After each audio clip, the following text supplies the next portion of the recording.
Yep, so I think we're going to start off with the NBA.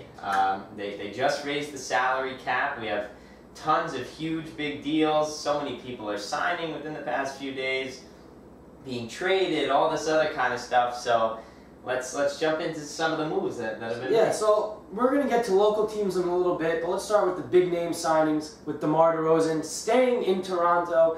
He signs a 5-year deal that's worth over $145 million, which is huge, okay? It's a big deal. A lot of people thought he was going to go to the Lakers because he did not like Toronto, but then it ended up coming out that he said, they don't have anything where I can win a championship. I have a better shot here in Toronto. I think it was a smart move on his part. Yeah, I think it was too, absolutely. I mean, DeMar DeRozan had a career year last year, set highs in points as well as tons of other categories for the season, so he deserved to get paid. There was no doubt about that. And for the Raptors, you know, they still have great star power with Kyle Lowry and now with DeMar DeRozan. Coming back, they're going to have a great front court as well with like Jonas Valanciunas and stuff like that.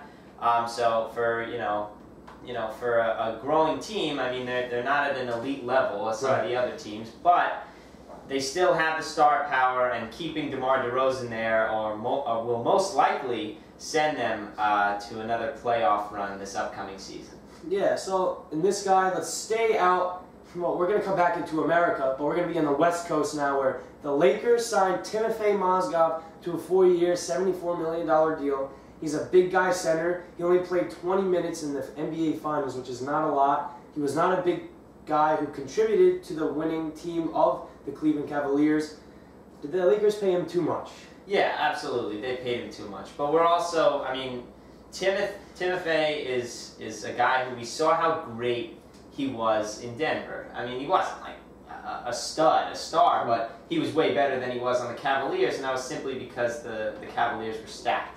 They had a great, championship-ready team, and so Mozgov didn't get a lot of minutes because, they had such a great starting five.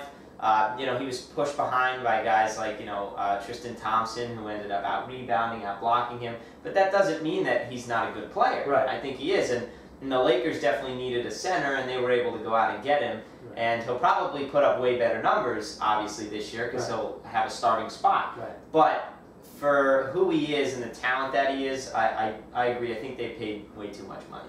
Yeah, I mean, but we also have to look at the other moves the Lakers made. Bringing back Jordan Clarkson to a 4-year, $50 million deal. They did sign Luol Deng, the veteran presence in the locker room, for 4 years, $72 million. So, I mean, Timofey, we're going to see names like Mozgov and Deng go for a lot more money now because, like we said before, the cap in the NBA for every team has increased. A couple of years ago, everyone said, oh, the Nets will have no money to spend. Well, they had the second most cap space in the league. So, it's crazy. So, when you see guys like this is going to be the new normal. $18 million per year for no-name guys is going to be the new normal. But I like what the Lakers are trying to do. But right now, I just think it's a little bit too much. Yeah, and it's tough to gauge whether someone was paid too much or too little now with this salary cap increase, because there's so much money just being thrown around everywhere that last year you would be like, are you crazy? Yeah. Like, are you kidding me? But now it's like sort of normal. So you have to gauge that. So for people out there who don't know, you can look up just how much they raised the cap space by, because now all these teams have money, and that's why these guys are getting paid. Right. So something that just broke a little bit while ago. Bismack Biyombo going to the Magic, where they already have Serge Ibaka down low. Is that a good signing? It's going to be a 4-year deal. We don't know the amount of money yet, but Bismack Biyombo, the former center of the Raptors, who had an outstanding series against Cleveland, even though they lost, will be going to the Magic. Yeah, I mean, I like the signing. I actually do. I mean, I'm not saying, I don't think that the Magic are ready to, make it deep into the playoffs. I think it's going to take a little while, maybe a year or two. They just made that trade, like we said, the big one, which was like Oladipo and a couple other players, but they threw out all those guys in order to bring in Serge Ibaka. But in that trade with Victor Oladipo, they threw out that pick in this year's draft, which was Domantas Sabonis, who's a great rebounder. So they needed to fill that void, and they get Bismack Biyombo, who came in and did really well when Valanciunas got hurt. He did a great job for the Raptors, really broke out in the playoffs, had some huge games. So I'm sure that's what really sealed the deal for Orlando to go out and get him. And with Ibaka and Bismack Biyombo, you could have a lot worse backcourt. Right.